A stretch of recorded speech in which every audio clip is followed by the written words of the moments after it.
A millionaire's family contested his will when he left everything to an unknown black woman. The court-ordered DNA test exposed a decades-old secret: she was his first child, given up for adoption before he built his empire. His final act of redemption was acknowledging the daughter he'd hidden from the world. Before we get into the story, comment below where in the world you are watching from today.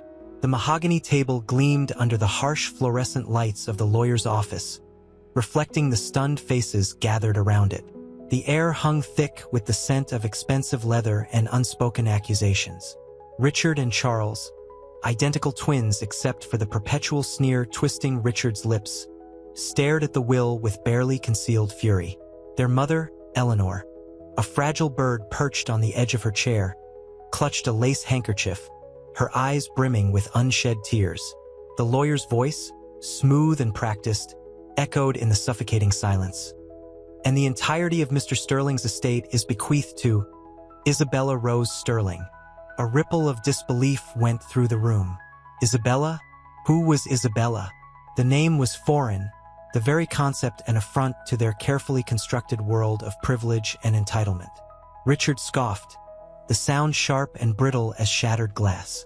Some mistress? He sneered, his eyes darting to his mother. Charles, usually the more reserved twin, opened his mouth to speak, but only a strangled gasp escaped. Eleanor's breath hitched, a single tear tracing a path through the carefully applied makeup on her cheek. The weight of the unknown hung heavy in the room, a chilling premonition of the storm to come.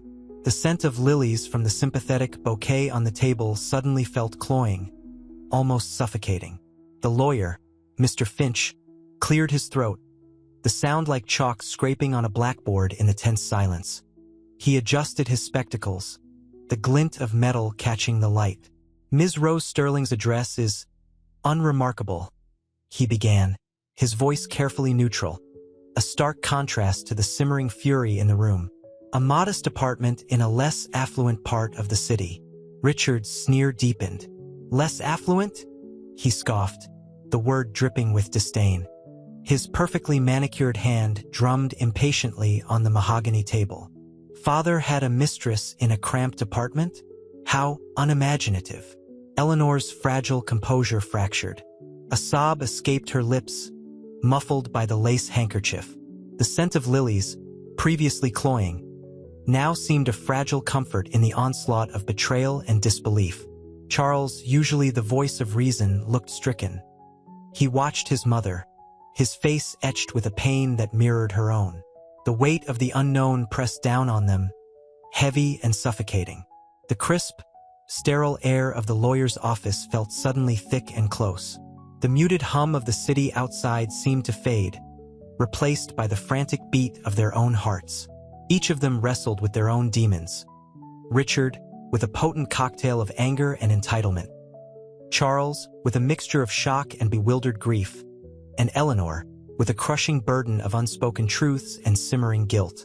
The lawyer's words, meticulously chosen, hung suspended in the air, a stark contrast to the chaos brewing within them. The will, a simple document, had become a battlefield, a symbol of everything they were losing, everything they had taken for granted.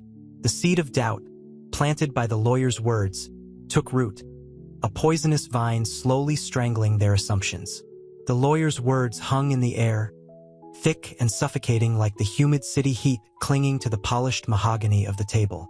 Eleanor, her grief a fragile dam threatening to burst, clutched her lace handkerchief, the scent of lilies doing little to soothe the raw edges of her pain.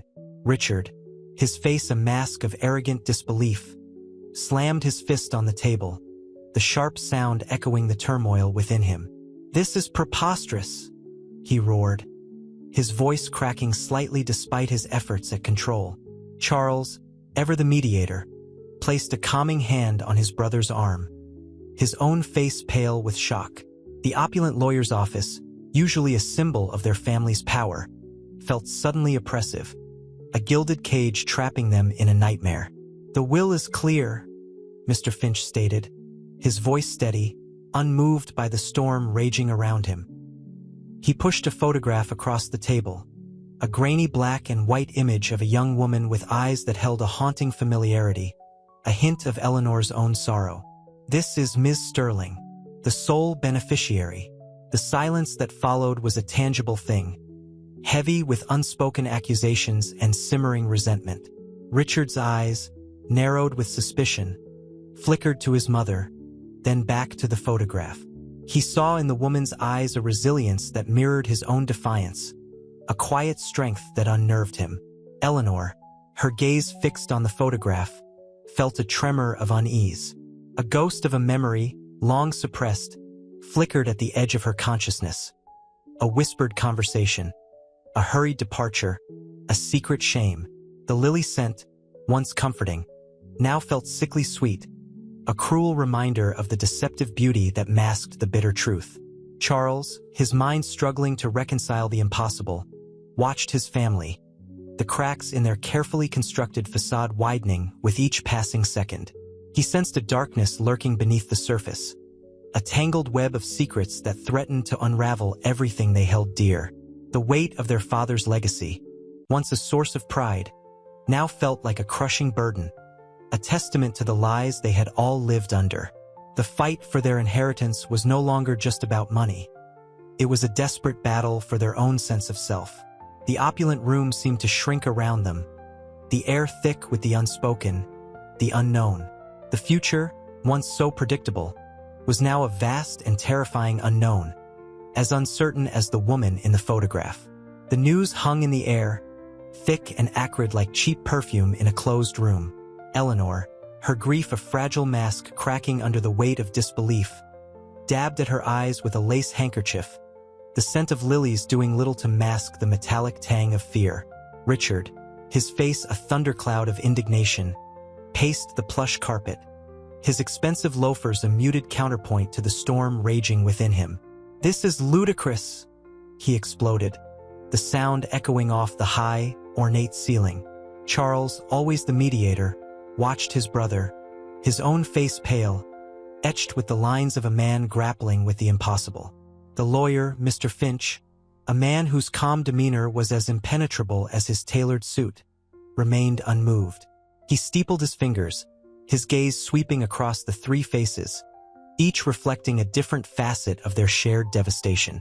"The will is unambiguous," he stated, his voice a low, steady hum against the backdrop of Richard's simmering rage. He gestured towards a framed photograph resting on the polished mahogany table.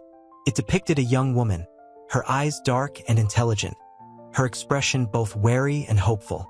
"This is Ms. Isabella Sterling, the sole inheritor of Mr. Harrison's estate." The silence that followed was deafening. The scent of lilies, once a comfort, now felt cloying, a suffocating sweetness.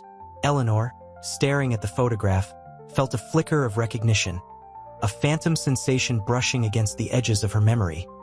A hushed conversation, a furtive glance, a secret buried deep within the recesses of her mind. A single tear escaped, tracing a path down her cheek, a silent acknowledgement of a truth she'd long suppressed.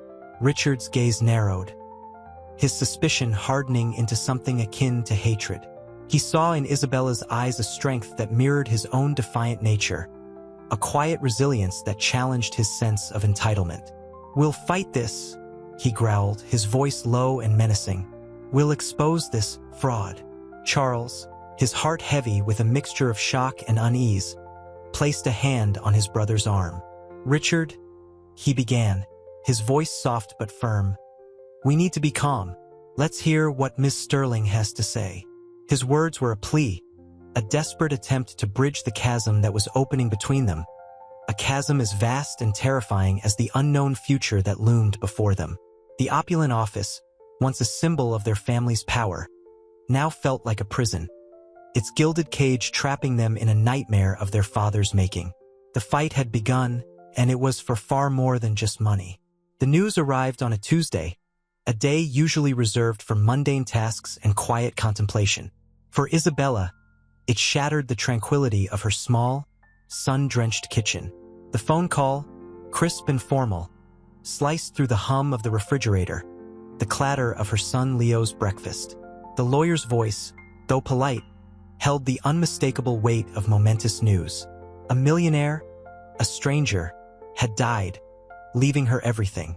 Isabella's first reaction wasn't euphoria, but a dizzying wave of disbelief. Her life, a carefully constructed balance of work and motherhood, had always been defined by its modest scale. This sudden influx of wealth felt alien, unsettling. The vibrant yellow of the sunflowers on her kitchen windowsill seemed to mock her quiet life, the stark contrast highlighting the improbability of it all. She held the phone, her fingers tightening around the worn plastic, her knuckles white. I don't understand," she stammered, her voice barely a whisper against the lawyer's carefully modulated tones. Fear, sharp and cold, pricked at the edges of her cautious optimism. She pictured Leo, his bright, curious eyes, and the weight of his future settled heavily on her shoulders. This inheritance, this unexpected gift, held the potential to change everything. Later, as she stared at the lawyer's letter, the photograph of the deceased man, a man who looked vaguely familiar, stirring a ghost of a memory she couldn't grasp, felt heavy in her hands. His eyes, kind yet stern, seemed to bore into her, mirroring her own uncertainty. The crisp lines of the formal portrait contrasted sharply with the faded snapshots of her own life, Leo's first steps, her mother's tired smile. The stark juxtaposition underscored the chasm between her world and the one that had unexpectedly opened before her. A quiet sob escaped. The future, once a path she carefully trod, now stretched before her, a vast and uncharted wilderness. Hope and fear battled for dominance. A silent, internal war fought in the quiet sanctuary of her small kitchen. The scent of brewing coffee, usually a comfort, felt suddenly acrid, bitter like unsweetened tea. This wasn't just about money. It was about the unraveling of a life she had meticulously built, a life that was about to be irrevocably changed. The lawyer's words hung in the air, thick and suffocating. The will stipulates a mandatory DNA test. Isabella stared at him, the cheap floral wallpaper of her tiny apartment blurring at the edges of her vision. The scent of Leo's half-eaten toast, usually a comforting aroma, now felt cloying, suffocating. Fear, cold and sharp as shards of glass, pierced her cautious optimism. She hadn't even begun to process the inheritance, the sheer impossibility of it all, and now this, a DNA test. What was it all leading to? Why? She whispered, her voice catching in her throat. The lawyer adjusted his glasses, his expression betraying nothing. To verify the claim of heirship, he replied, his tone devoid of emotion. It is standard procedure in cases of unusual circumstances. His gaze flickered towards the photograph of the deceased. The man whose name, Arthur Sterling, felt both alien and intimately familiar. Later, in the sterile environment of the testing clinic, the prick of the needle was insignificant compared to the throbbing anxiety in her chest. The fluorescent lights hummed, a relentless, sterile drone that mirrored the unsettling hum in her own mind. She thought of Leo, his innocent trust, the precarious balance of their lives. This inheritance, this sudden upheaval, was a sword hanging by a thread, threatening to cleave their fragile peace. The waiting room, filled with the hushed whispers and nervous coughs of strangers, felt like a pressure cooker. Each tick of the clock amplified her unease, each passing minute stretching into an eternity. The sterile scent of antiseptic mingled with the faint trace of her own fear, a nauseating blend. She closed her eyes, willing the uncertainty away, but the only thing that settled was a profound sense of dread, a cold knot tightening in her stomach. This wasn't just about money. It was about her son, her past, her future, all hanging precariously in the balance, waiting for the results of this test. A test that would determine not just her financial security, but the very fabric of her existence. The weight of it all was almost unbearable. The sterile white of the clinic bled into Isabella's vision, blurring the already indistinct lines of the floral wallpaper in her memory. The hum of the fluorescent lights, a relentless, clinical drone, vibrated in her bones, mirroring the anxious tremor in her hands. She clutched Leo's worn photograph, the boy's grin a stark contrast to the icy dread gripping her heart. His innocent trust, a fragile flame in the storm of this unexpected inheritance, felt like the most precious thing she possessed. A woman in a crisp, starched uniform appeared, her voice a calm counterpoint to the chaos in Isabella's mind. "Ms. Davis? The results are ready." Isabella's breath hitched. She followed the woman, her footsteps echoing in the hushed corridor, each step a beat of a frantic drum against the silence. The doctor's office was smaller, more intimate, but the sterile scent of antiseptic clung to the air, a suffocating reminder of the gravity of the moment. The doctor, a kind-faced woman with warm, knowing eyes, placed a file on the desk. "The DNA test confirms a biological relationship between yourself and the late Arthur Sterling." The words hung in the air, suspended like dust motes in a sunbeam. Isabella's mind scrambled, grasping for comprehension. Confirmation. It was real. The weight of it settled heavily on her shoulders, a crushing burden of possibility and fear. "And how certain is this?" she managed to ask, her voice barely a whisper above the frantic beat of her heart. The doctor smiled gently. "The probability is 99.99%. There is no doubt." Isabella stared at the file, the crisp white paper mocking her turbulent emotions. 99.99%. A lifetime of uncertainty, of unanswered questions, resolved in a single clinical statement. Her son, Leo, her life, her future. It all hinged on this, a single, undeniable truth. Tears pricked her eyes, blurring the already indistinct lines of the doctor's face. She wasn't simply an heir. She was a daughter, a secret kept for decades, a hidden piece of a man's life, suddenly thrust into the harsh glare of his public legacy. The inheritance was terrifying, but the revelation was far more profound, a tidal wave threatening to sweep away her carefully constructed world. The future stretched before her, a vast, unknown landscape, filled both with dazzling potential and crippling fear. She had a father, a past she never knew, and a future that was irrevocably changed. The car ride home was a blur, the city lights streaking past like fallen stars. Leo, oblivious to the weight pressing on his mother, hummed along to a children's song, his small hand gripping hers. Isabella felt a pang of guilt. His innocent joy was a stark contrast to the turmoil within her. The news hung heavy, a suffocating blanket woven from disbelief and fear. 99.99%. The statistic echoed in her mind, cold and clinical, yet profoundly life-altering. She glanced at Leo, his small face illuminated by the dashboard light. His laughter was a fragile thing, a precious melody that threatened to shatter under the weight of her newfound reality. The inheritance, the mansion, the legal battles, they were all secondary to the raw, visceral truth. She had a father she'd never known, a father who had built an empire while she struggled to make ends meet. Pulling into their small, familiar driveway, the stark difference between her world and the Sterling family's opulent lifestyle slammed into her again. The modest house, a haven built on hard work and sacrifice, now felt like a fragile raft in a stormy sea. "Mommy, are we home?" Leo's question broke through her reverie, his voice a gentle anchor. She forced a smile, kissing his forehead. "Yes, sweetheart. Home." But the word felt hollow, a cruel irony. Home was no longer just this small house. It was now entangled with the vast, unknown landscape of the Sterling family's world.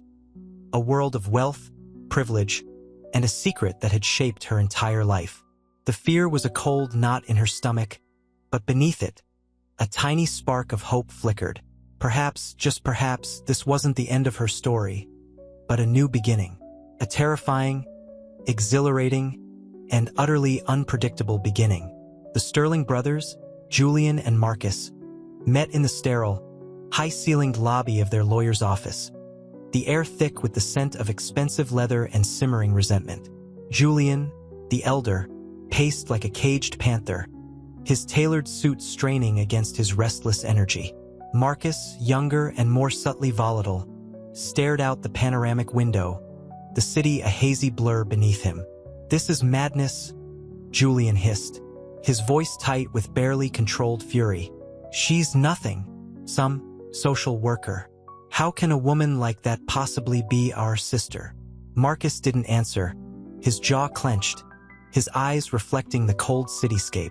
The silence stretched, punctuated only by the rhythmic tick of a grandfather clock in the corner, each chime a mocking reminder of the crumbling edifice of their privileged lives. Their lawyer, a silver-haired woman named Ms. Albright, cleared her throat. "Gentlemen, I understand your apprehension, but the DNA evidence is irrefutable. Ms. Isabella Hayes is your half-sister. Your father, he left everything to her." The words hung in the air, heavy and suffocating. Julian stopped pacing, his face pale, his eyes narrowed with suspicion. "There has to be something we can do. We can challenge this. We'll find something, some flaw, some lie." Marcus finally turned, his gaze cold and calculating. "We need to find out everything about her. Her background, her associates, anything that could discredit her claim." His voice was low, a dangerous rumble. A ruthless plan began forming in his eyes, mirroring the ambition that ran through their family's blood. The inheritance, their birthright, was slipping away, and their response would be swift and merciless. The scent of impending conflict, sharp and bitter, filled the opulent space. The fragile piece of their meticulously crafted lives shattered, leaving behind only the bitter taste of betrayal and the chilling possibility of a future they hadn't foreseen. The sterile air of Ms. Albright's office clung to Isabella like a shroud. The scent of expensive polish couldn't mask the underlying tension, a palpable thing that vibrated in the silence after the lawyer's bombshell. Outside, the city thrummed with indifferent energy, a stark contrast to the frozen tableau within. Isabella ran a hand through her already disheveled hair, the weight of the news pressing down on her like a physical burden. Doubt warred with a fragile hope, a flicker of a possibility that felt both exhilarating and terrifying. "So," she began, her voice barely a whisper, the words catching in her throat. This means I'm a Sterling?" The question hung in the air, unanswered, as if even the mention of that powerful name felt too heavy. Ms. Albright offered a sympathetic nod, her expression softening slightly. "The DNA test is conclusive, Ms. Hayes. You are the biological daughter of the late Mr. Arthur Sterling." Julian Sterling, his face a mask of controlled fury, scoffed. "Conclusive? There's always a margin of error. We'll have our own tests done." His words were sharp, a blatant attempt to dismiss the reality unfolding before them, to cling to the comfortable illusion of their world intact. Marcus, quieter but no less resentful, remained silent, his gaze fixed on a point somewhere beyond the window. His stillness was a coiled spring, potential energy threatening to explode. Isabella saw the raw emotion, barely suppressed, beneath the veneer of their polished facades. They were not monsters, she realized, just men fiercely protecting a life they believed was rightfully theirs.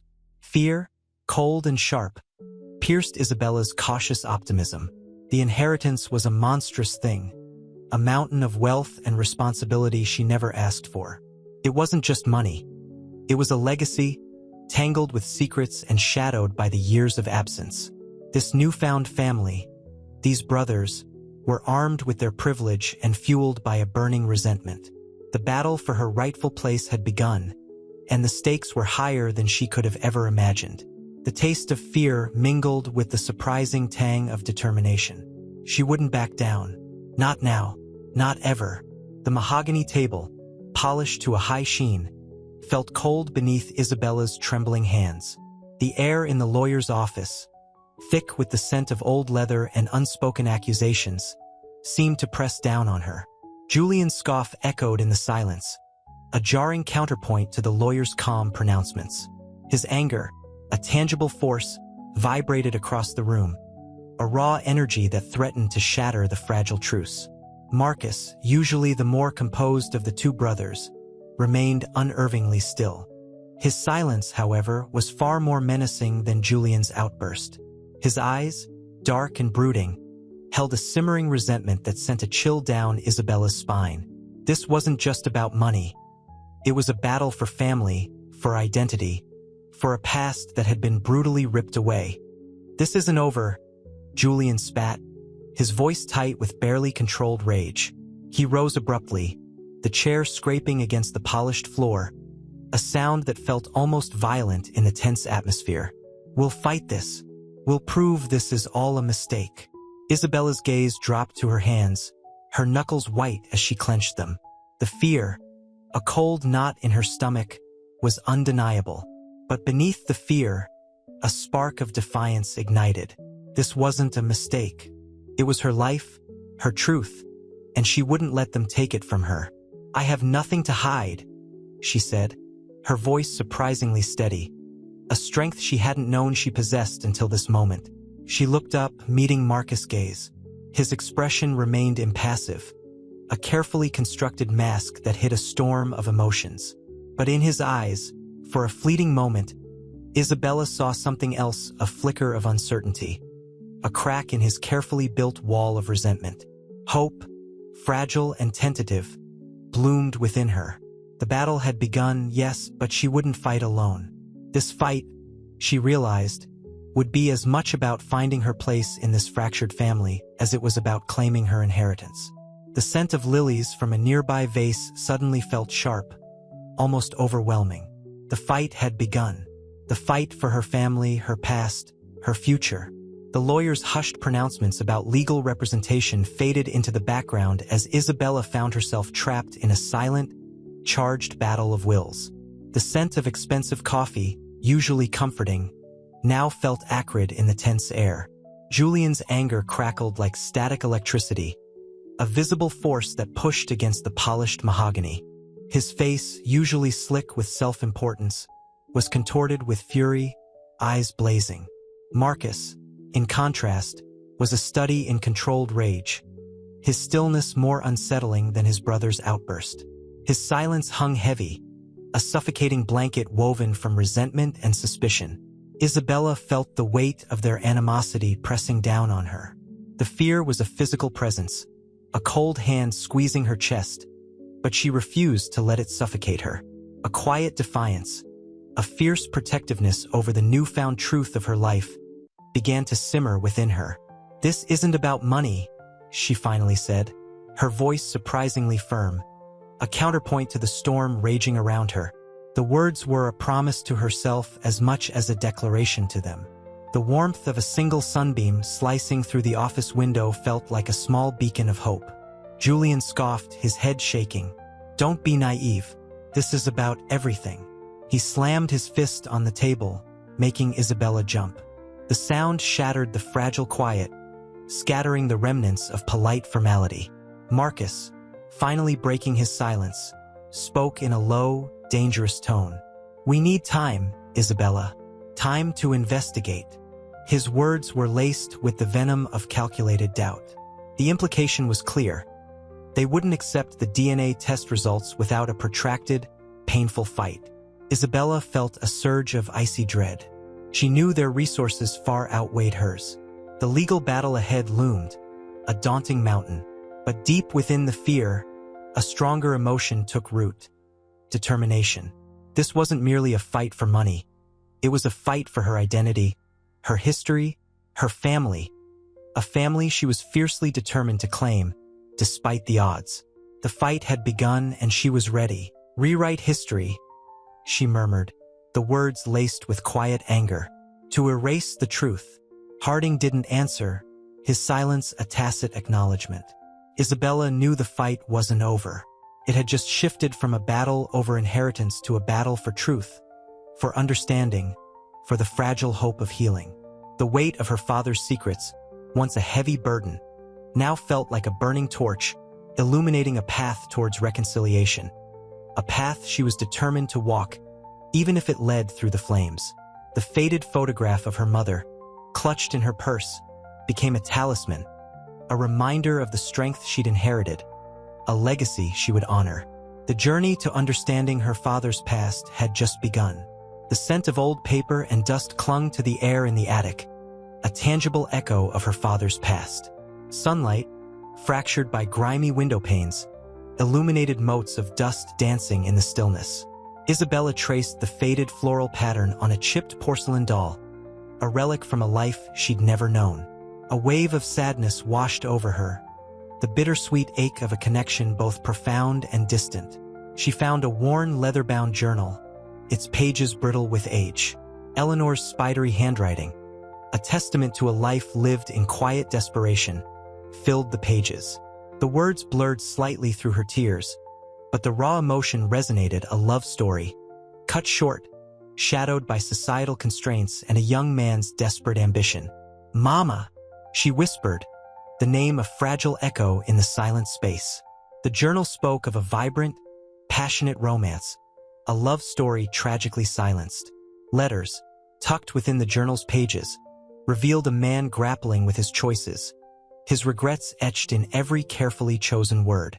His elegant script betrayed the turmoil hidden behind his public persona, the ruthless tycoon, the successful businessman.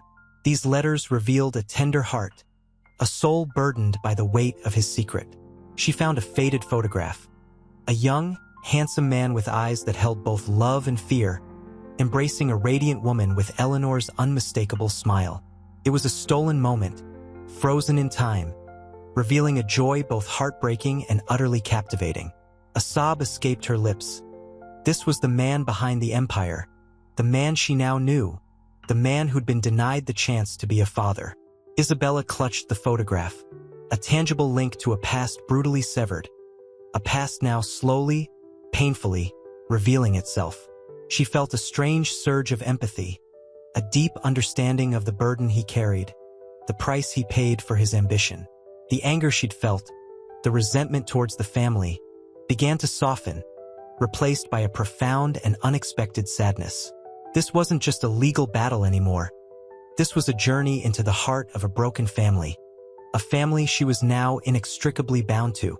The weight of her father's legacy was immense, but within that weight, she sensed not just a burden, but a profound, complicated love. The attic air hung thick with the scent of mothballs and forgotten dreams. Dust motes danced in the slivers of sunlight piercing the grime-coated windows. Isabella ran a finger along the spine of a leather-bound journal, its pages brittle with age. Eleanor's spidery script filled the pages, a testament to a life lived in quiet desperation, each word a whispered cry against the constraints of their time. "Mama," she breathed, the name a fragile echo in the suffocating silence. A photograph slipped from the journal's pages. A young, handsome man with eyes both loving and fearful embraced a radiant woman with Eleanor's unmistakable smile. The image pulsed with a stolen joy, a heartbreaking testament to a love brutally silenced. Tears welled, blurring the details, but the raw emotion remained, a vibrant, passionate romance, tragically cut short. Another letter, tucked within the journal's worn pages, revealed her father's turmoil. His elegant script, usually so precise, betrayed a struggle to contain the grief etched into every carefully chosen word. He spoke of a love that had consumed him, a sacrifice made for a future he could never have imagined, a daughter he longed to know. The tycoon, the ruthless businessman, was absent. In his place, a man burdened by regret, haunted by a love lost. Isabella traced the lines of his handwriting, her fingertip lingering on the faded ink.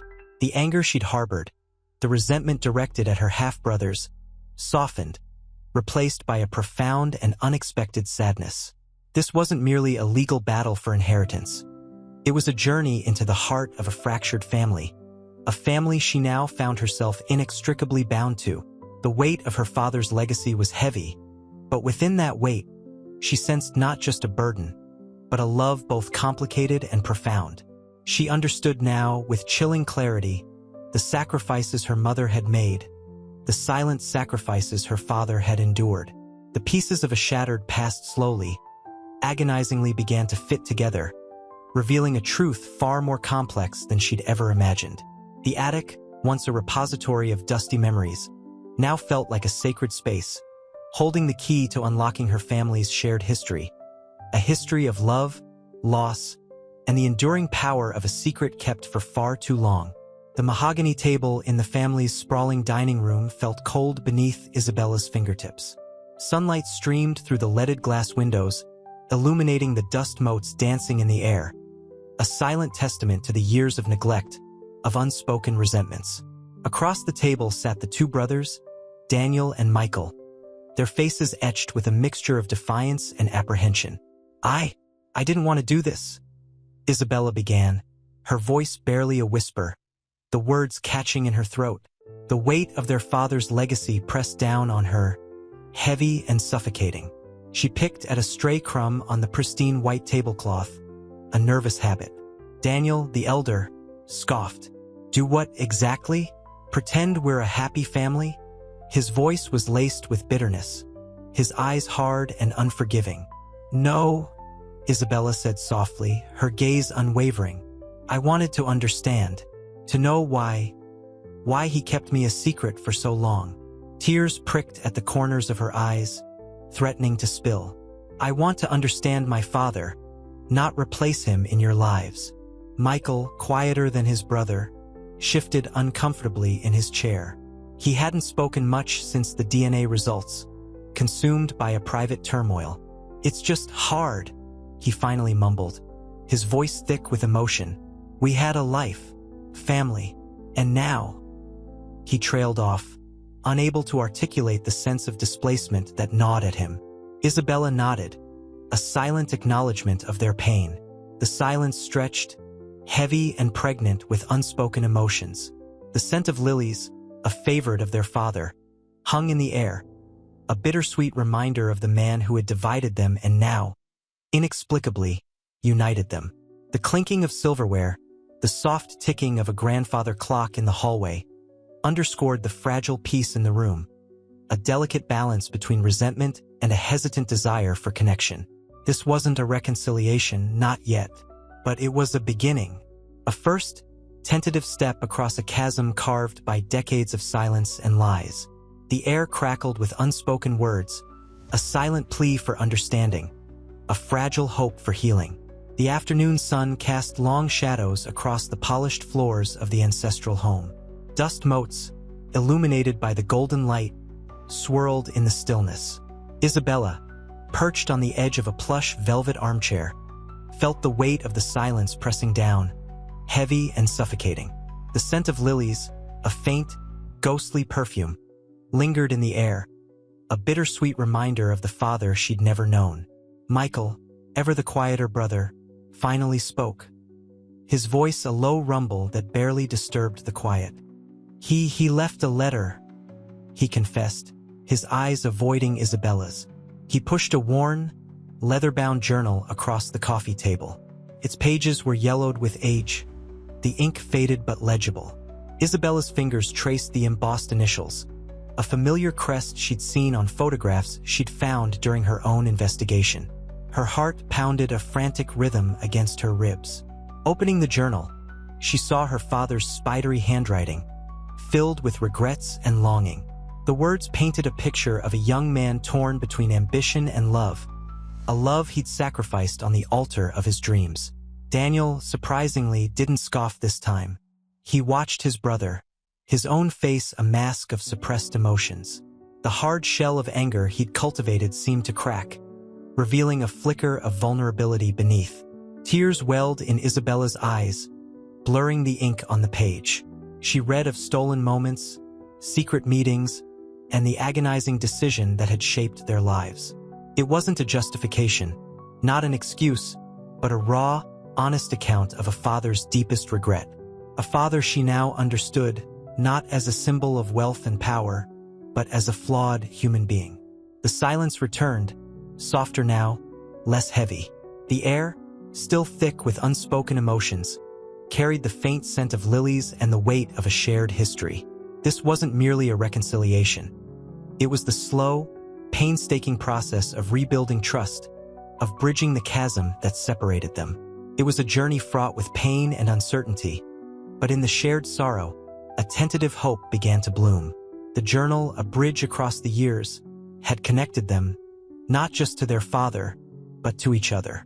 The mahogany table gleamed under the chandelier's soft glow, reflecting the strained faces gathered around it. Isabella, her fingers tracing the rim of a chipped teacup, felt the weight of their scrutiny. Daniel, his jaw clenched tight, avoided her gaze. Michael, however, met her eyes, a flicker of something akin to remorse in his usually cold stare. The scent of old leather and beeswax from the antique furniture mingled with the faint floral aroma of the lilies, a constant reminder of the strained peace. I didn't know," Michael finally said, his voice low and hesitant, breaking the tense silence. The words hung in the air, heavy with unspoken regrets. He looked at his brother, a plea for understanding in his eyes. Daniel, however, remained impassive, his silence more damning than any accusation. Isabella nodded, understanding dawning in her own eyes. She'd seen the same sorrow, the same buried guilt, in her father's journal. "I know," she replied softly, her voice trembling slightly. "The past can't be changed, but—" She paused, searching for the right words. "We can choose how we face the future." A subtle shift occurred in the room. The air, previously thick with tension, seemed to lighten. Daniel's rigid posture softened marginally, his gaze dropping to his hands. The sound of a distant clock chiming added an element of time's relentless passage.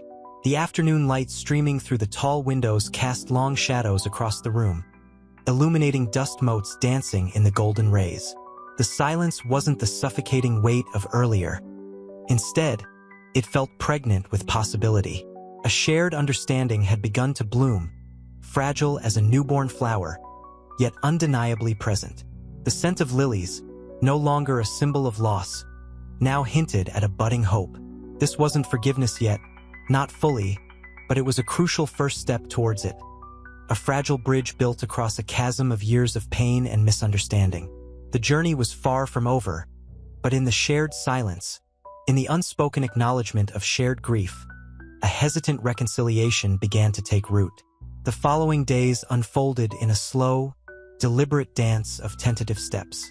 Isabella found herself drawn to the sprawling estate, its opulence a stark contrast to her modest life, yet strangely comforting now that it held a piece of her history. The scent of lilies, once a symbol of loss and the formality of the will reading, now subtly permeated the air, a bittersweet reminder of her father. One evening, she found herself alone in the sunroom, overlooking the manicured lawns. The setting sun painted the sky in hues of orange and purple, casting long shadows that stretched across the polished floor. She picked up a worn photograph album, its pages filled with faded images of a younger, less burdened man, her father. A pang of sorrow, sharp and unexpected, pierced her heart. She traced his youthful features, a ghost of a smile playing on his lips in one particular picture. It was the same smile that haunted her memories of the brief moments she'd spent with him, the smile that had hinted at a kindness she hadn't fully understood then. A soft knock startled her. It was Michael, his usual aloofness replaced with a hesitant gentleness. He held a small, intricately carved wooden box. "I found this in the attic," he murmured, his voice barely above a whisper. "It belonged to Father." He offered it to her, his eyes betraying a vulnerability she hadn't seen before. Inside lay a delicate silver locket, engraved with a single, elegant eye. Tears welled in Isabella's eyes. It was a tangible piece of a connection she'd only ever dreamt of. A silent understanding passed between them, a shared acknowledgement of the pain and loss that bound them. "Thank you," she whispered, her voice thick with emotion. She closed the locket, clutching it tightly in her hand, the cool silver a stark contrast to the warmth of the unexpected connection. The setting sun cast a golden glow on the locket, illuminating its intricate carvings, a symbol of the fragile bridge they were beginning to build, brick by painful brick. The air in the sunroom, once filled with the weight of unspoken resentments, now held the promise of something new, something hesitant, fragile, yet undeniably hopeful. The journey to forgiveness remained long, but the first tentative steps had been taken, and the path, though still uncertain, was slowly beginning to illuminate itself. The widow, Eleanor, sat in the sun-drenched conservatory, the scent of jasmine heavy in the air. The crystal glasses on the low table shimmered, reflecting the fractured light. She hadn't touched the untouched tea, its warmth mirroring the slow thaw in her heart. Isabella's unexpected kindness, her quiet strength, had chipped away at the icy resentment that had encased her since the will reading. Grief, she realized, had warped her perspective, blinding her to the truth hidden beneath her husband's callous ambition. A soft sob escaped her lips. The guilt was a crushing weight, a constant reminder of her own complicity in her husband's silence, her unspoken acceptance of his carefully constructed life. She'd played her part, the grieving widow, the wronged wife. But the truth, like the persistent scent of jasmine, was inescapable. A gentle knock. Isabella stood in the doorway, sunlight outlining her silhouette. She held a framed photograph, its edges worn with age. "I found this amongst my father's things," Isabella said, her voice soft. "It's you, isn't it?" Eleanor took the photograph, her fingers trembling. It depicted a younger Eleanor, radiant, her laughter captured in a candid moment. Her husband stood beside her, his arm protectively around her waist, a smile playing on his lips, a smile Eleanor hadn't seen in decades. He kept this?" Eleanor whispered, her voice choked with emotion. "Yes," Isabella replied, her eyes reflecting the same mixture of sadness and understanding. He never forgot." The unspoken words hung heavy between them, the years of silence, the shared loss, the weight of secrets finally lifted. The afternoon sun cast long shadows across the conservatory floor, painting the scene in hues of warmth and forgiveness. The tea remained untouched, its warmth now irrelevant. The chill that had enveloped Eleanor for so long began to melt away, replaced by a fragile hope for a future she had never dared imagine.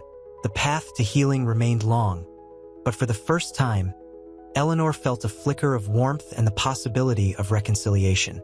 The mahogany dining table, usually gleaming under the crystal chandelier, felt heavy with unspoken words. The scent of roasted lamb, a family favorite, hung in the air, a stark contrast to the icy tension between Isabella and her half-brothers, Marcus and Julian.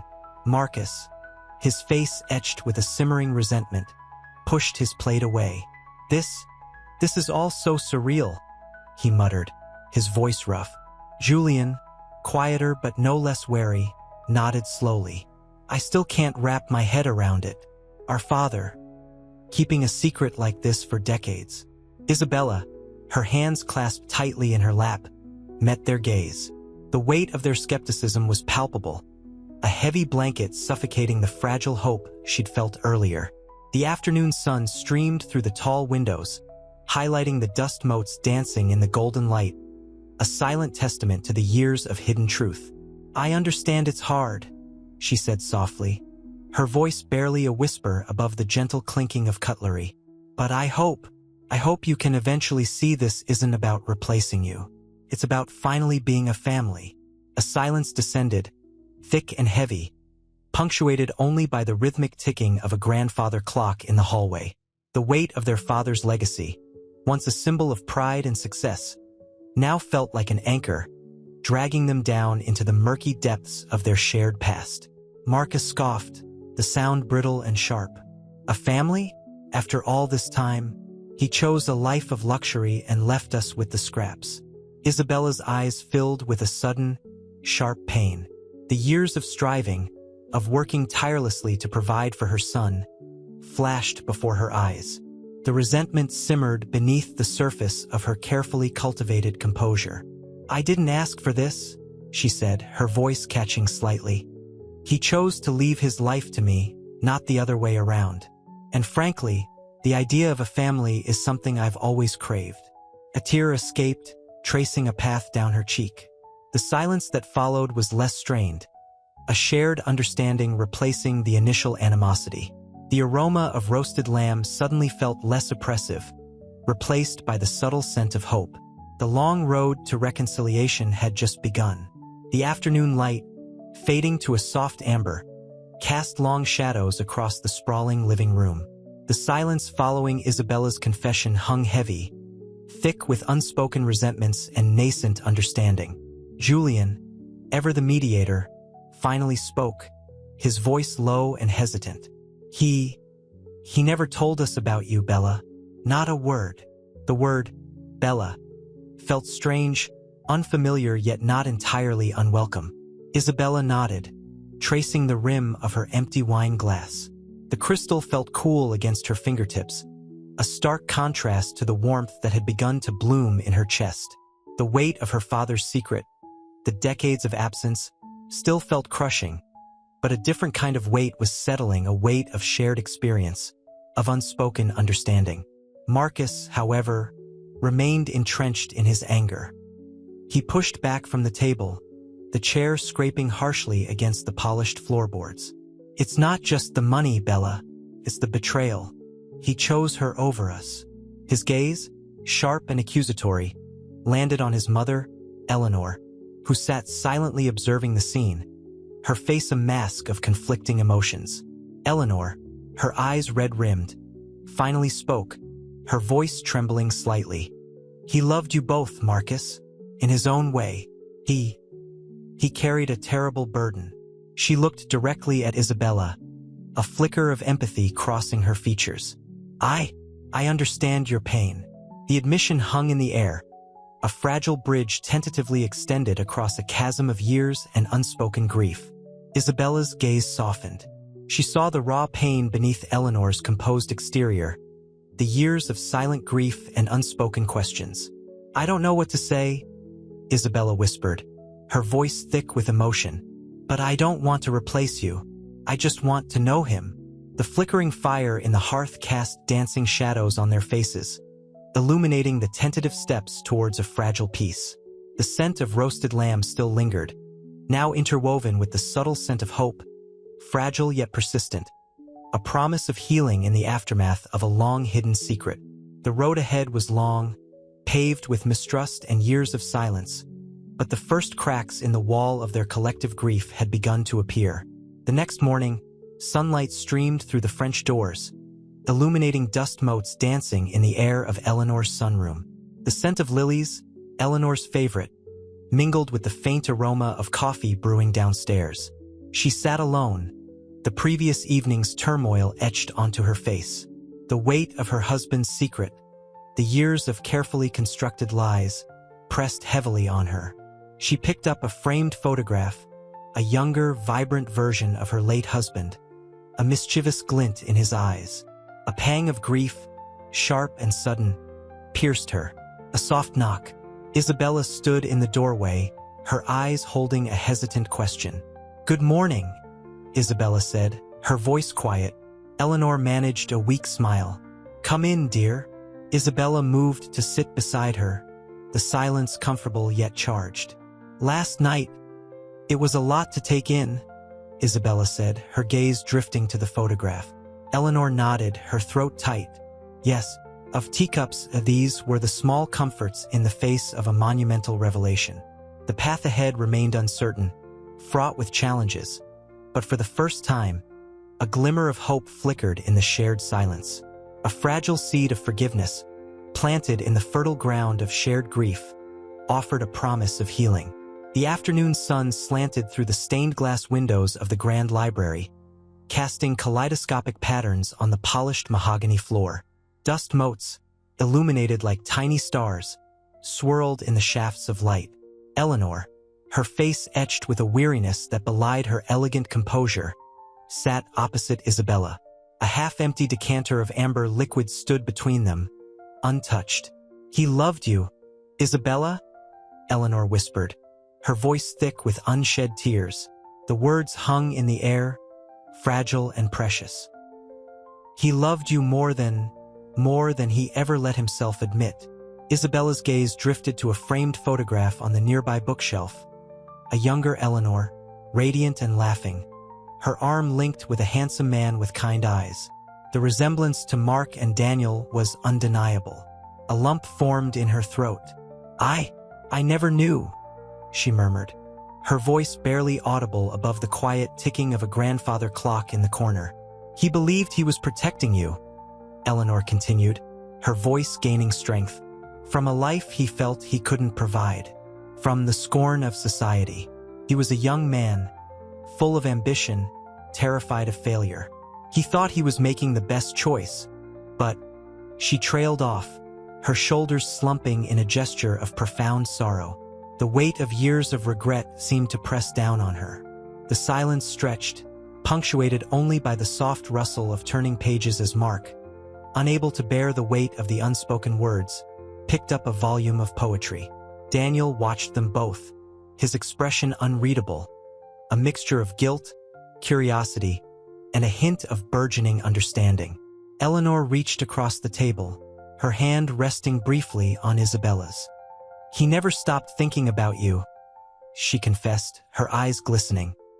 "He kept a small box hidden away. Letters, photographs, things he couldn't bear to part with.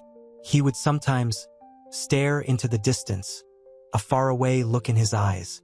I knew then, I always knew, deep down, that a part of him was missing." Isabella nodded slowly, tears welling in her eyes. The bitterness, the resentment she'd felt earlier, began to fade, replaced by a dawning comprehension. She saw not just a selfish millionaire, but a man trapped by his own choices, haunted by his past. A man who loved and lost and regretted for a lifetime. The anger was gone, replaced by empathy, a tentative bridge beginning to form across the chasm of years and secrets. The scent of old leather and aged paper mingled with the faint sweetness of lilies, a subtle perfume of memories, both bitter and sweet. The path to forgiveness was long and arduous, but for the first time, Isabella felt she could begin to walk it. The crackling fireplace cast dancing shadows on the walls of the family's sprawling mountain lodge. Outside, a blizzard howled, mirroring the tempest still raging within. Mark, usually boisterous, sat hunched, staring into the flames, his face etched with a weariness that surprised Isabella. Daniel, ever the pragmatist, paced restlessly, occasionally glancing at his brother with a mixture of concern and impatience. Eleanor, however, sat quietly beside Isabella, a shared cup of steaming tea warming her hands. He always regretted it," Eleanor murmured, breaking the silence, her voice barely a whisper above the storm's roar. The confession hung in the air, thick with unspoken sorrow. He tried, in his own way, to make amends.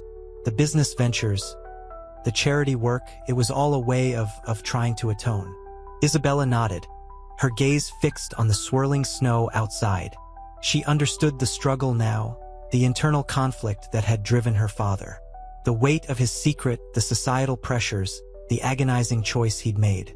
"He was a prisoner of his own past," she said softly, her voice laced with empathy. Mark looked up, his eyes red-rimmed. "He was a prisoner of his own pride," he corrected, his voice rough with emotion. "He could have reached out. He could have told us." "He was afraid," Eleanor interjected gently, her hand resting on Mark's arm.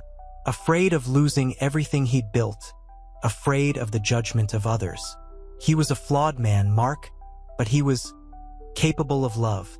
Her gaze softened as she looked at Isabella. "He loved you fiercely." A shared silence followed, the only sound the rhythmic crackle of the fire and the relentless wind. Then, Daniel spoke, his voice surprisingly soft.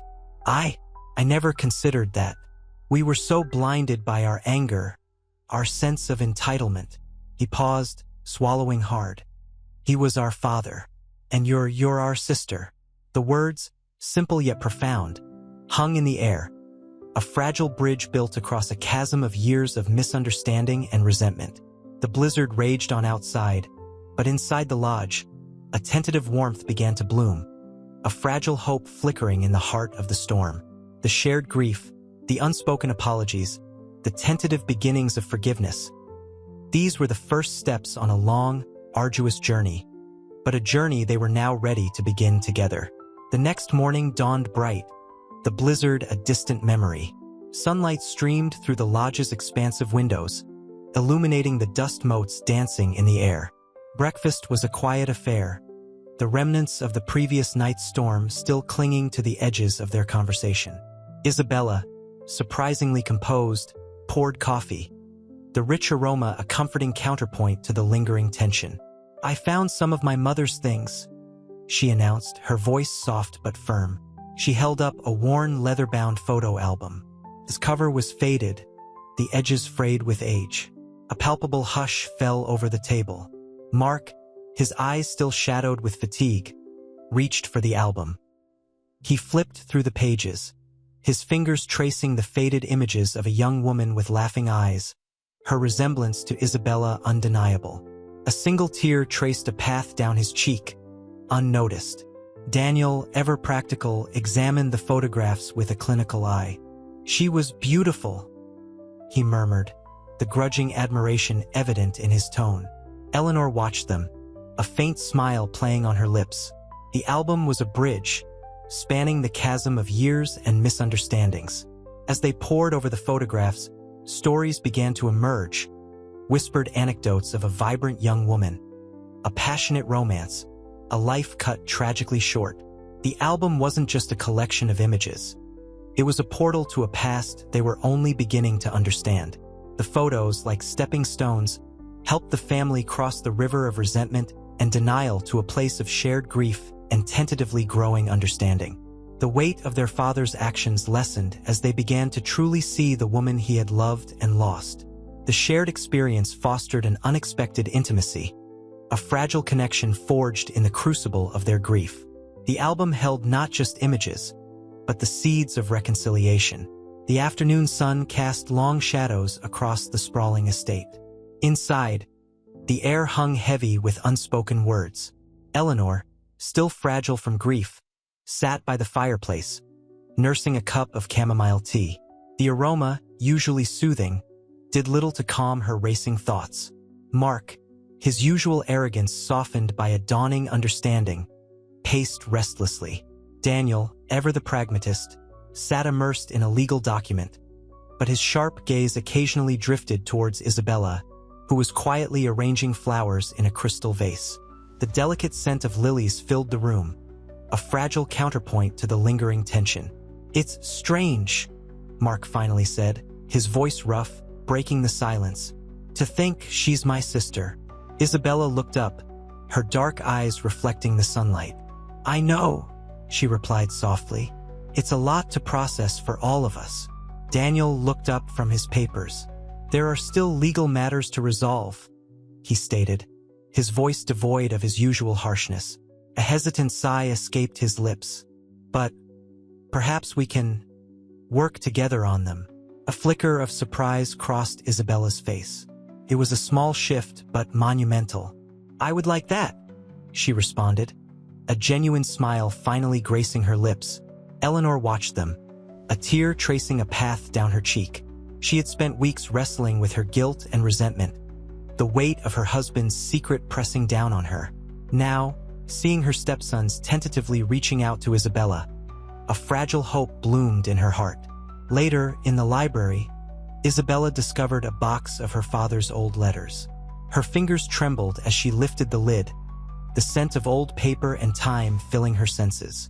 Each letter was a fragment of a life she was only beginning to understand, a life filled with love, loss, and a profound, agonizing regret. As she read, the image of her father, the man she had only known through a will, began to take on a new dimension. He was flawed, yes, but also deeply human. The weight of his secret, the burden he carried for so long, suddenly felt tangible, bringing a profound wave of empathy. The room fell silent, save for the rustle of aged paper and Isabella's soft sobs. She was not only finding her father, she was finding a part of herself she never knew existed. She was beginning to forgive. The scent of wood smoke and roasting lamb hung heavy in the air as the family gathered on the sprawling terrace overlooking the ocean. Sunset painted the sky in fiery hues of orange and crimson, a breathtaking backdrop to their fragile truce. Eleanor, surprisingly, laughed, a genuine sound that cracked through the lingering tension. Mark, watching her, felt a surprising pang of affection for the woman he'd previously seen only as a cold, calculating figure. "Remember that time your father tried to teach you to sail, Daniel?" she asked, her voice soft with a bittersweet memory. "He nearly capsized the boat 3 times. Daniel chuckled, the sound surprisingly light. He swore he was a natural, nearly drowned us all. He looked at Isabella, a hesitant smile playing on his lips. And you, Isabella? Did he ever try to teach you anything? Isabella smiled, the memory warming her despite the years of separation. He taught me to appreciate sunsets. He used to take me to the park, and we would sit on a bench watching the sky change colors. He said it was the most beautiful free show in the world. Her voice thickened with unshed tears. A shared silence followed, punctuated only by the gentle crash of waves against the shore. It was a silence filled not with animosity, but with the shared understanding of a painful past and the fragile hope of a future built on forgiveness. The weight of their father's secret, once a divisive force, now served as a bridge, connecting them in a shared grief and a dawning recognition of their own shared humanity. The lingering scent of the lamb, the warmth of the setting sun, and the calming rhythm of the ocean seemed to wash over them, softening the edges of their pain. It was a small step, but a monumental one in their journey towards reconciliation. The unspoken understanding hung in the air, thick and comforting like the warm evening breeze. The future, though uncertain, felt less daunting, filled with the faint promise of healing and a chance to rewrite their family's story. The crisp morning air bit at exposed skin as the family gathered at the architect's office. Sunlight streamed through the floor-to-ceiling windows, illuminating blueprints scattered across a large mahogany table. The air hummed with a nervous energy, a stark contrast to the somber mood of recent weeks. Isabella traced a finger along the line drawing of the planned foundation building, a modern structure designed to reflect both strength and grace. "It's impressive," Daniel murmured, his gaze still carrying the weight of recent revelations. He'd surprised himself with his willingness to participate in this project, a testament to the fragile peace that had settled over them. Mark, ever the pragmatist, nodded. "Efficient use of space, and the sustainability features are impressive." His tone, though devoid of overt emotion, held a note of genuine approval. Eleanor watched them both, a quiet smile playing on her lips. The initial animosity that had poisoned their interactions had begun to fade, replaced by a tentative camaraderie forged in the crucible of shared grief and unexpected family bonds. Isabella, sensing their unspoken approval, spoke softly. "My father always believed in giving back. This foundation will help those who need it most, especially children." Her voice caught slightly, the emotion raw and honest. The memory of her own struggles and the sacrifices her mother made still pulled at her heartstrings. But now those memories felt less like burdens and more like fuel for her purpose. The architect, a tall, slender woman with kind eyes, stepped forward. The renderings show the final design incorporates elements suggested by Isabella, reflecting her father's personal vision. She gestured towards a large screen displaying a beautiful rendering of the building. The cornerstone will bear an inscription chosen by the family, a testament to his legacy. A shared silence fell, filled only with the gentle hum of the office's air conditioning and the quiet rustle of papers. They each contemplated their father's legacy, acknowledging their roles in the ongoing narrative of their family's redemption. A narrative still being written, one carefully chosen word, one thoughtfully constructed building block at a time. The sun, climbing higher in the sky, cast long shadows across the room, a silent witness to their collective act of healing and hope. The city lights blurred through the rain-streaked windows of the penthouse suite, mirroring the turbulent emotions swirling within Isabella. She sat alone, a half-empty glass of wine warming her hands.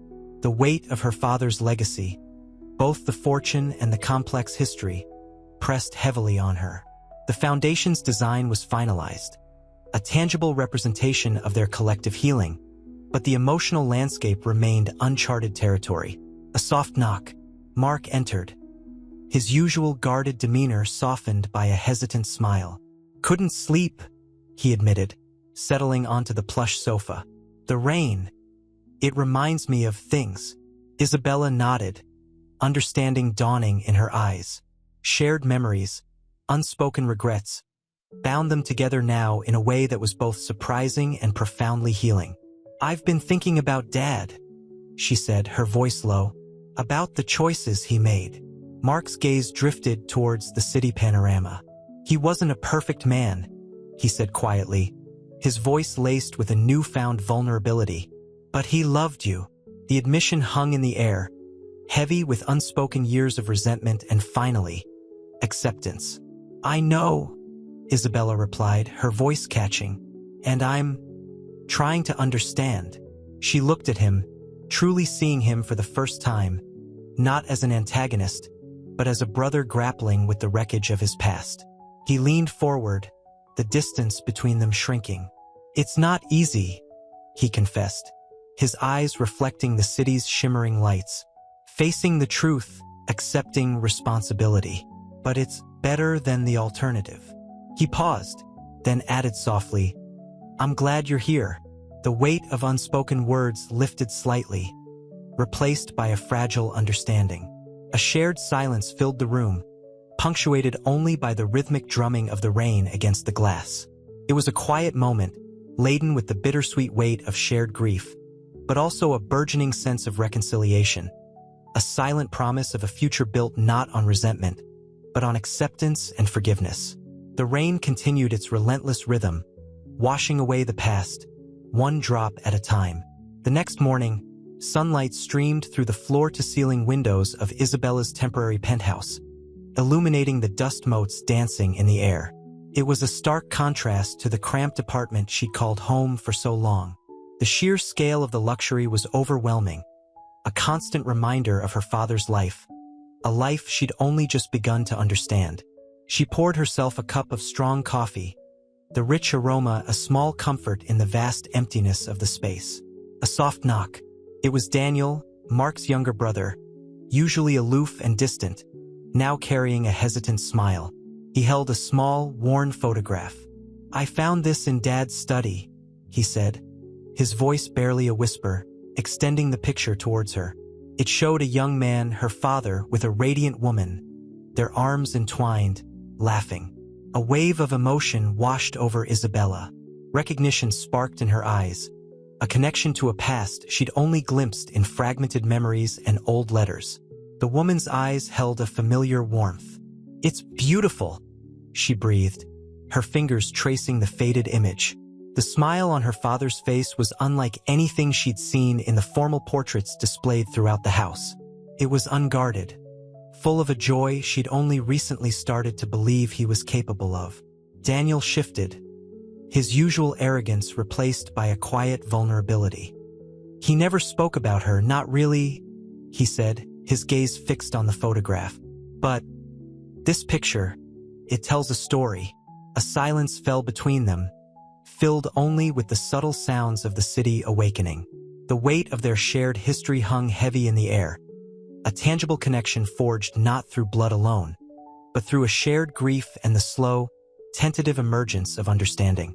The photograph became a bridge, spanning the chasm of years and unspoken resentments. The beginnings of a family that she was slowly, carefully building. The scent of coffee mingled with the faint, dusty smell of old photographs, a bittersweet perfume of remembrance. This wasn't just about wealth and inheritance. It was about connection, about healing, about finding a place in a family she never knew existed. The journey was far from over, but the first tentative steps had been taken. The mahogany boardroom table, polished to a mirror sheen, reflected the somber faces gathered around it. Sunlight streamed through the arched windows, highlighting the dust motes dancing in the air, a silent testament to the passage of time and the weight of their decisions. Isabella, her fingers tracing the cool, smooth surface of a donation form, felt a tremor of anxiety. "A foundation," Mark, her half-brother, finally said, his voice rough, "in Dad's name. To support what?" Daniel, ever the pragmatist, chimed in. "Causes he cared about. Children's education, underprivileged communities. Things he wouldn't openly support while he was alive." His tone was still guarded, yet a hint of something akin to remorse softened his usual sharp edges.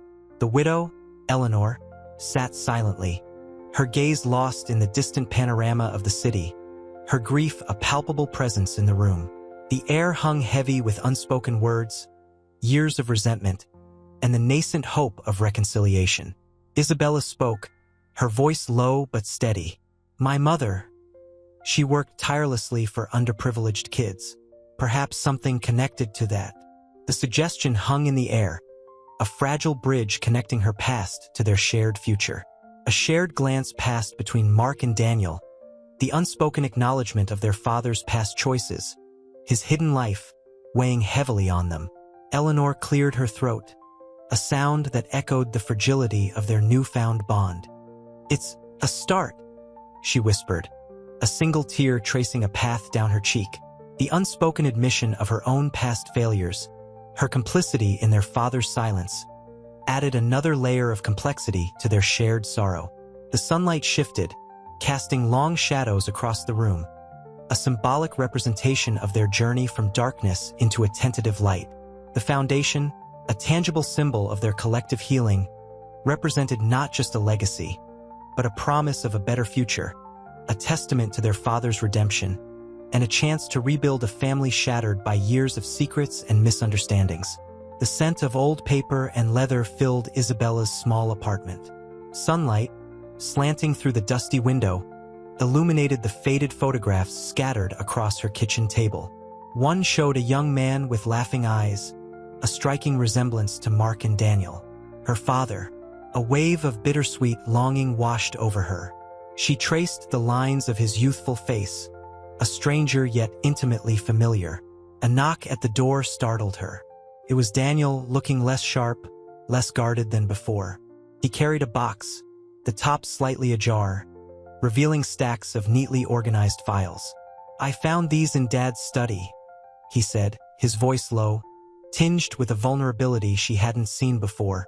"Personal things, letters, photographs, things he never wanted us to see." He placed the box gently on the table. The air crackled with unspoken emotion. Isabella's hands trembled as she opened the box. Inside, she found her mother's handwriting, a spidery script detailing a love story cut short, a sacrifice made for a future Isabella wouldn't know. Tears welled in Isabella's eyes, blurring the delicate script. He loved her," Daniel whispered, a hint of understanding dawning in his eyes. He looked at the photographs, a flicker of guilt replacing the usual anger. "We never understood. We judged him without knowing."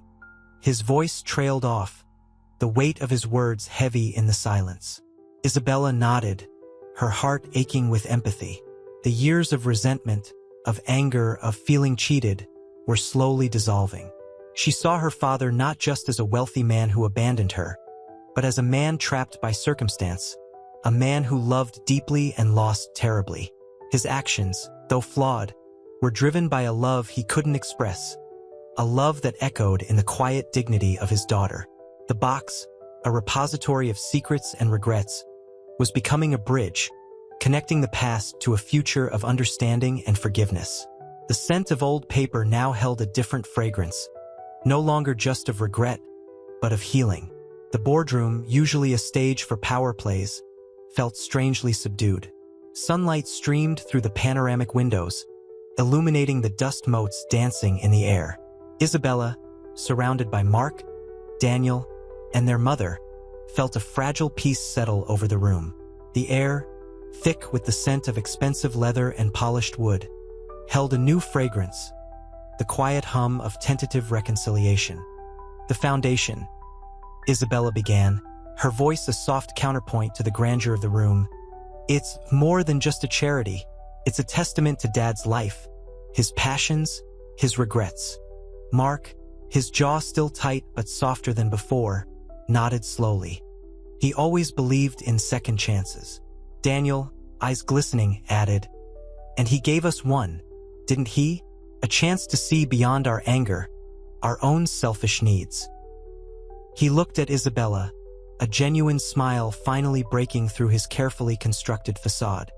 "We failed him, Isa. Terribly." A silence followed, filled only with the gentle murmur of the city below. Eleanor, her widow's grief etched deeply into her face, finally spoke, her voice thick with emotion. Your father, he carried a heavy burden, a secret that consumed him. But he loved you, Isabella, more than words can say. Tears traced paths through the carefully applied makeup, a testament to the years of unspoken pain. Isabella's gaze drifted to the expansive cityscape visible through the window. The glittering towers symbolized her father's legacy, a legacy she now shared, a burden and a blessing both. The weight of responsibility settled upon her, but it felt different now. It wasn't crushing, but empowering. She felt a sense of belonging, a connection to this family. Flawed as they were, the past remained, a tapestry woven with regret and loss. But in this room, bathed in the warm light of a shared understanding, a new thread was being woven, one of healing, of acceptance, of forgiveness. The foundation's launch gala shimmered. Champagne flutes clinked, a symphony of polite chatter echoing against the polished marble. Isabella, in a simple yet elegant gown, felt a tremor of anxiety beneath the surface of her composure. The scent of lilies and expensive perfume hung heavy in the air, a stark contrast to the lilac scent of her childhood home. Mark, surprisingly relaxed, offered a reassuring smile. It's going well, essay, he murmured, his voice a low rumble against the background music. Dad would be proud. Daniel, his usual cynicism softened, nodded in agreement. He'd be amazed by all of this. His gaze lingered on Isabella, a flicker of something akin to brotherly affection in his eyes. Eleanor, her face framed by silver strands, approached, her touch light on Isabella's arm. You've done him proud, my dear, she whispered, her voice catching with unshed tears. The weight of shared grief, of shared reconciliation, hung palpable between them. Later, amidst the swirling throng, Isabella found herself alone on the balcony, the city lights twinkling like scattered diamonds below. A gentle breeze carried the scent of rain, a cleansing balm on the evening's formality. She pulled out a small, worn photograph, her mother, young and radiant, her smile mirroring the joy Isabella now felt. A single tear traced a path down her cheek, a tear not of sorrow, but of profound gratitude. The past was etched in her heart, but it no longer held her captive. This night, this foundation, symbolized a future built not on secrets and regret, but on love, forgiveness, and a legacy shared. The city lights reflected in her eyes, a future bright with promise, a future she embraced wholeheartedly. The past was a bridge she'd crossed, a path that led her to this moment, a moment of peace, acceptance, and belonging. The city hummed a low, insistent thrum beneath Isabella's feet as she walked through Central Park, the crisp autumn air biting at her cheeks. Leaves, a kaleidoscope of crimson and gold, crunched under her boots, a counterpoint to the rhythmic beat of her heart. She'd spent the gala in a whirlwind of polite smiles and carefully crafted speeches, a performance she'd played flawlessly. But now, alone amidst the towering oaks, the carefully constructed facade crumbled. A wave of exhaustion washed over her, leaving her weak and breathless. The weight of the inheritance, the weight of her father's secret, the weight of her newfound family, it pressed down, a suffocating blanket. She sank onto a park bench, the cold seeping into her bones. She pulled out the small, worn photograph again, her mother's radiant smile a stark contrast to the chill in the air. A single tear escaped, tracing a path down her cheek. It wasn't just gratitude she felt. It was a profound sense of loss, of a life she never knew, a mother she never had the chance to truly embrace. The guilt, a constant companion, whispered in her ear. Had she deserved this? This life, this wealth, this family? A rustling in the nearby bushes startled her. She looked up to see a figure emerge, Daniel, her half-brother. He looked weary, his usual sharp edges softened by a hint of vulnerability. He sat beside her, the silence stretching between them, filled only with the rustling leaves and the distant city sounds. I needed some air, he finally said, his voice low and hesitant. The gala, it was a lot. Isabella nodded, understanding perfectly. Me too, she whispered, her voice thick with emotion. It felt surreal. He looked at the photograph in her hand, his gaze lingering on her mother's face. She was beautiful, he murmured, a strange note of wistfulness in his voice. She was, Isabella agreed, a fragile smile touching her lips. She'd have loved this. She paused, then added softly, she loved him very much. Daniel nodded, the unspoken understanding passing between them.